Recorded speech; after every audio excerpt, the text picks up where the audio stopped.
السلام علیکم۔ کسی دیہات میں ایک نابینا بڑھیا اور اس کی بیٹی رہتی تھی۔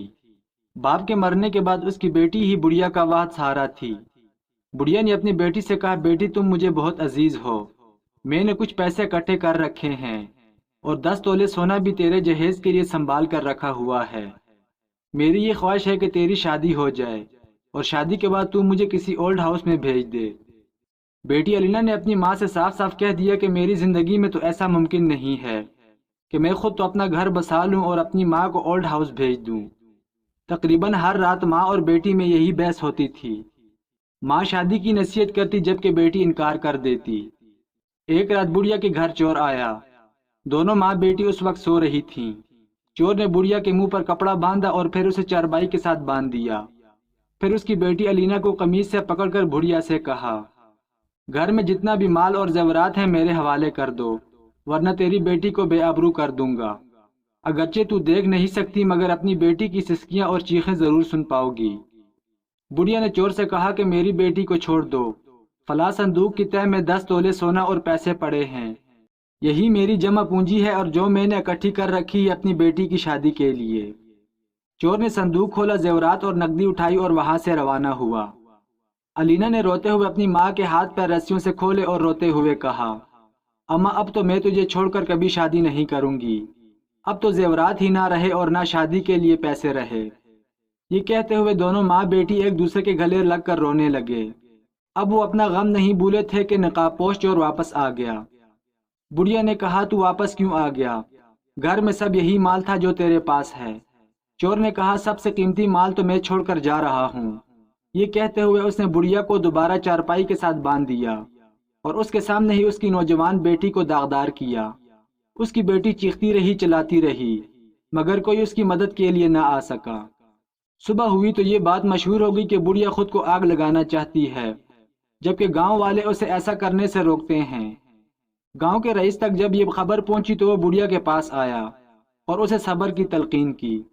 بڑھیا نے غصے سے کہا، اگر تیری نوجوان بیٹی کو تیرے سامنے بے آبرو کیا جائے تو کیا صبر کر پائے گا؟ 24 گھنٹے میں مجھے میری بیٹی کا مجرم چاہیے، ورنہ میں خود کو آگ ضرور لگا دوں گی۔ چودھری صاحب نے جب یہ سنا تو اس کی آنکھوں میں آنسو آ گئے۔ اس نے بڑھیا کی بیٹی کے سر پر شفقت بھرا ہاتھ پھیرا اور وعدہ کیا کہ 24 گھنٹے کے اندر تیری بیٹی کا مجرم تیرے سامنے ہوگا۔ چودھری نے بڑھیا سے کہا کہ تم مجرم کو پکڑنے میں میری کیا مدد کر سکتی ہو؟ وہ کہنے لگی، بیٹا میں اس کی آواز نہیں بھول سکتی، باقی اس کی شکل نہ میں دیکھ سکتی تھی کیونکہ میں اندھی ہوں، اور نہ علینا دیکھ سکتی تھی کیونکہ اس نے چہرے پر نقاب باندھا ہوا تھا۔ چودھری نے آدھی رات کے وقت علینا سے کہا کہ زور زور سے چلاؤ۔ علینا نے چیخنا شروع کر دیا۔ چودھری نے اپنے بندے مختلف گھروں کے باہر کھڑے کر دیے، جہاں تک اس کی چیخوں کی آواز سنائی دے سکتی تھی۔ انہی گھروں کے سربراہ کو حاضر کیا اور کہا، جب لڑکی چلائی تھی تب تم مدد کے لیے کیوں نہ پہنچے؟ کچھ نے کہا کہ وہ گہری نیند میں تھے، کسی نے کہا ہمیں لڑکی کی آواز سنائی نہیں دی ورنہ ضرور آتے۔ صبح ہوئی تو چودھری نے اپنا قیمتی بیل ذبح کیا اور پورے گاؤں کے افراد کو کھانے کی دعوت دی۔ ہر ایک فرد کے سامنے بنے ہوئے گوشت کا بڑا سا ٹکڑا رکھا۔ جب سب کھانا کھانے میں مشغول تھے تب چودھری بڑھیا کے ساتھ ہر ایک فرد کے پاس آتا اور باری باری سب کو سلام کرتا۔ وہ چودھری کے سلام کا جواب دیتے اور بڑھیا آواز پہچاننے کی کوشش کرتی۔ جب سب افراد نے سلام کا جواب دے دیا تو بڑھیا نے کہا، ان سب میں وہ آواز سنائی نہیں دی جو میرے کانوں نے پچھلی رات سنی تھی۔ چودھری نے اپنے خاص ملازم سے کہا کہ گاؤں کا کوئی فرد تو نہیں رہ گیا۔ ملازم نے کہا، امام مسجد کے علاوہ سب لوگ دعوت میں موجود ہیں۔ چودھری نے اسے بلوایا اور بڑھیا کے سامنے اس سے بات کی۔ بڑھیا نے رو کر کہا، خدا کی قسم یہ وہی آواز ہے جو میرے کانوں نے سنی تھی۔ امام مسجد کو پولیس کے حوالے کیا گیا مگر اس نے اپنے جرم کا اعتراف نہ کیا، مگر جب مار برداشت نہ کر پایا تو بول اٹھا کہ یہ چوری میں نے ہی کی تھی اور اس چوری کی ذمہ داری تمام گاؤں والوں پر عائد ہوتی ہے کیونکہ یہ مجھے ماہانہ 5000 تنخواہ دیتے تھے۔ اس مہنگائی میں اس معمولی تنخواہ پر گزارا بہت مشکل تھا۔ چودھری نے کہا، تو لڑکی کو داغدار کرنے کے لیے کس کو ذمہ دار ٹھہراؤ گے؟ امام مسجد کہنے لگا، شیطان مجھ پر غالب آ چکا تھا تو میں اس کے فریب میں آ گیا۔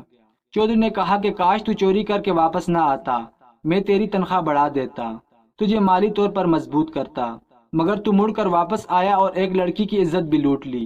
اس گناہ کی معافی نہیں ملے گی۔ اسے پولیس کے حوالے کر دیا گیا۔ اور علینا کی شادی چودھری نے اپنے بیٹے کے ساتھ کر دی اور بڑھیا کو ماں کا درجہ دے کر اپنے گھر میں ہی ٹھہرایا۔